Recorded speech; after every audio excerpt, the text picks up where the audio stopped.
कक्षा क्षेत्र 15 जनपद बलिया से मैं सुनील कुमार तिवारी आज आप लोगों के सामने तत्वों और आयनों में प्रोटॉन इलेक्ट्रॉन की संख्या कैसे ज्ञात करेंगे इसके बारे में स्पष्ट करूंगा। मान लीजिए कोई एक तत्व है सोडियम, तत्व का नाम क्या है? सोडियम, जिसका संकेत होता है Na। एक परमाणु का संकेत है जिससे हम सोडियम परमाणु कहते हैं। क्या कहते हैं? सोडियम परमाणु। सोडियम परमाणु। और Na+ जिसको हम सोडियम आयन कहते हैं। क्या कहते हैं? Sodium ion.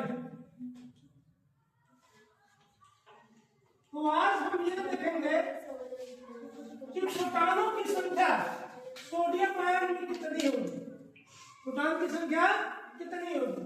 आप ये बताएं कि सोडियम का परमाणु क्रमांक कितना होता है? 11। कितना होता है? 11। तो सोडियम का परमाणु क्रमांक कितना है? सोडियम का परमाणु क्रमांक कितना है? 11। परमाणु क्रमांक कितना है? 11। तो परमाणु क्रमांक जब 11 है तो उसमें इलेक्ट्रॉन प्रोटॉनों की संख्या भी क्या होगी? 11 होगी। क्योंकि हमें पता है इस तत्वों का जितना परमाणु क्रमांक होता है उसमें उतने ही प्रोटॉन पाए जाते हैं। तो प्रोटॉनों की संख्या कितनी हो गई? 11। प्रोटॉनों की संख्या 11। और इलेक्ट्रॉनों की संख्या भी सोडियम परमाणु में 11 ही होगी, क्योंकि यह परमाणु विद्युत उदासीन है, आवेशित नहीं है। इसलिए इलेक्ट्रॉनों की संख्या भी कितनी होगी? 11। इलेक्ट्रॉनों की संख्या कितनी होगी? 11। अब हमें यह पता करना है कि इसके नाभिक में सोडियम परमाणु के नाभिक में इलेक्ट्रॉनों की संख्या कितनी होगी। ठीक, तो हमें पता है कि सोडियम का द्रव्यमान संख्या कितना होता है? द्रव्यमान संख्या कितना होता है? 23। कितना होता है? 23। और 23 में से हम क्या करेंगे कि परमाणु क्रमांक को घटा देंगे। घटा देंगे परमाणु क्रमांक को। परमाणु क्रमांक होता है 11। 23 में से 11 गया 12। इस प्रकार हमने ये जाना कि सोडियम परमाणु में इलेक्ट्रॉनों की संख्या 11, प्रोटॉनों की संख्या 11 और न्यूट्रॉनों की संख्या कितनी होगी? 12। इस प्रकार हम इसकी संरचना ऐसे बनाएंगे। सभी परमाणुओं के मध्य में क्या होता है? नाभिक। क्या होता है? नाभिक। और नाभिक में प्रोटॉन कितना हो गया? प्रोटॉन को P+ से हम बताते हैं 11 और न्यूट्रॉन कितना हो गया? 12। कितना होगा? 12। और इसके चारों ओर बंद वृत्ताकार कक्षाएं पाई जाती हैं।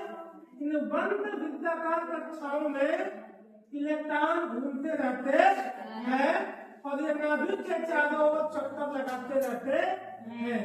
हमें पता है कि इलेक्ट्रॉन की संख्या न्यूट्रॉन में, इलेक्ट्रॉन की संख्या सोडियम परमाणु में कितनी है?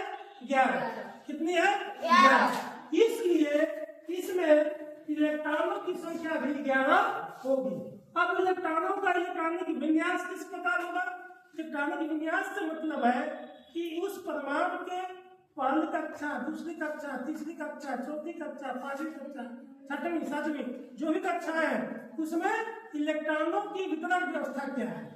अर्थात हमें पता है पहले बोल्ट्जमैन नियम के अनुसार कि किसी भी परमाणु के बाद किसी परमाणु के नाभिक के चारों ओर जो पहली कक्षा पाई जाती है उसमें अधिकतम 2 इलेक्ट्रॉन रह सकते हैं।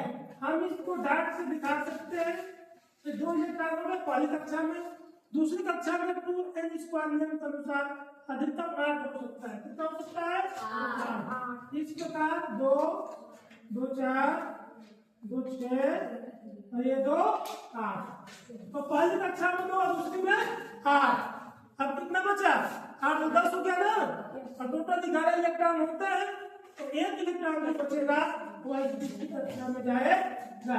अब यहाँ पे ध्यान देना, अब ये सोडियम आयन है, सोडियम आयन का मतलब क्या है, सोडियम आयन पर सोडियम में कितना प्लस है, 1 प्लस, कितना है 1 प्लस। 1 प्लस का मतलब यह है कि ये इसका जो बाहरी कक्षा का 1 इलेक्ट्रॉन है ये बाहर निकल गया है। जब एक इसमें से बाहर निकल जाएगा तो इसमें कितने इलेक्ट्रॉन बचेंगे, 10। कितने बचेंगे, 10। लेकिन प्रोटॉनों की संख्या में कोई बदलाव नहीं होगा, प्रोटॉनों की संख्या जो प्रतियों रहेगी, जो परमाणु में है वही आयन में भी रहेगा।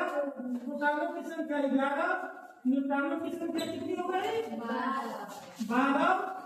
न्यूट्रॉनों की संख्या 12 और इलेक्ट्रॉनों की संख्या कितनी हो गई, बताओ। इलेक्ट्रॉनों की संख्या सबसे बाहरी कक्षा में कितना है, 1 इलेक्ट्रॉन, वो 1 इलेक्ट्रॉन बाहर निकल जाएगा। 11 में से हम 1 घटा देंगे तो कितना बचेगा, 10 है, समझ में। तो इस प्रकार से हम किसी विद्युत उदासीन परमाणु और उस परमाणु के आयन, उस तत्व के आयन में प्रोटॉनों, इलेक्ट्रॉनों और न्यूट्रॉनों की संख्या को ज्ञात करते हैं। आज के लिए इतना ही, शेष अगले दिन।